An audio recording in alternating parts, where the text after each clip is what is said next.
par l'écrivaine et ancienne ministre Aminata Dramane Traoré, Migrants se veut être un espace de rassemblement de décideurs politiques, acteurs de la société civile et organisations internationales pour identifier les défis de la migration et y proposer des pistes de solutions pour renforcer la protection des migrants. De son thème général « Demain le Sahel et les Sahéliens », le premier espace de réflexion de Migrants a été axé sur la thématique « L'après-Barkhane, le défi migratoire et la leçon nigérienne ». Pourquoi j'ai parlé de Barkhane? Depuis longtemps, si on se dit, pas que de Barkhane, mais depuis Serval, comme ce qu'on sert comme narratif aux Français consiste à dire en réalité Serval a été une réussite, il fallait partir après Serval, il ne fallait pas nous engager dans Barkhane, c'est pour cette raison qu'on s'est enlisé. C'est absolument faux. L'agenda de Serval déjà, ils n'étaient pas venus pour repartir. Sinon, ils n'auraient pas lâché les autorités maliennes à Anefis en disant vous n'allez pas plus loin.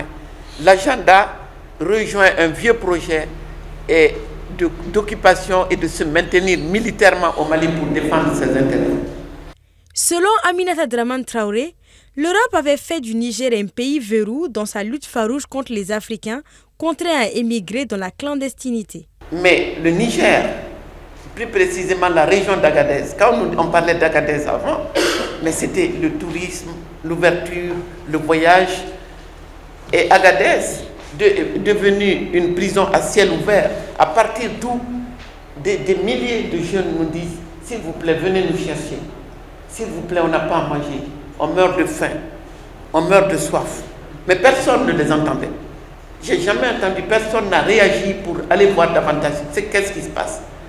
C'est le Niger a accepté, Mohamed Issoufou, donc a signé donc, cette loi abrogée récemment par le général Tchani. C'est pour ça que nous disons que dégage Barkhane, Barkhane dehors, et dans la foulée, fermer cet endroit, c'est un acte politique qui est à saluer. Pour le ministre des Maliens établi à l'extérieur et de l'intégration africaine, Migrants 2023 met le focus sur la responsabilité de tous sur le futur du Sahel exposé à des défis multiformes. Sur 281 millions de migrants dans le monde en 2021, les Africains ne représentaient que 14%. Un récent rapport de la Commission de la CEDEAO signalait que les migrations entre les pays de la CEDEAO représentaient 84% des flux migratoires des ressortissants de l'espace communautaire. Ces statistiques nous appellent à réfléchir et à mettre en œuvre des politiques migratoires cohérentes répondant aux besoins de nos populations dans la sous-région. L'instabilité politique, le terrorisme, le changement climatique, déficit alimentaire dû à la faible production agricole, des mouvements de population ou encore conflits communautaires sont autant de maux qui touchent aujourd'hui le Sahel et incitent sa population à la migration.